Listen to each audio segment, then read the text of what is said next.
হেই WhatsApp, কি অবস্থা bro? এই যে আমার সেই বিখ্যাত মাসাদ ভাইয়ের সাথে আছি আমি।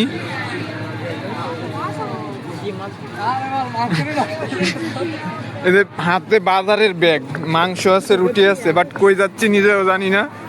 এই যে ঘুরতেছি, কোথাও ঘুরতেছি, কোনো জায়গা চিনি না আর না, মানে ফিলটাই অ্যামাজিং, অসাধারণ।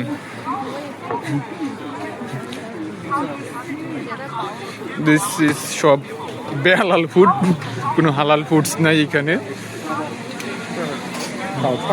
অনুভূতিটা অস্থির, মানে কই যাইতেছি ভাই জানতেছি না, চারিদিক দিয়ে খালি খাবারের দোকান আর দোকান। খাইতে মনে যাচ্ছে কিন্তু একটাও খাইতে পারতেছি না। চায় না ভাই, এটাই চায় না।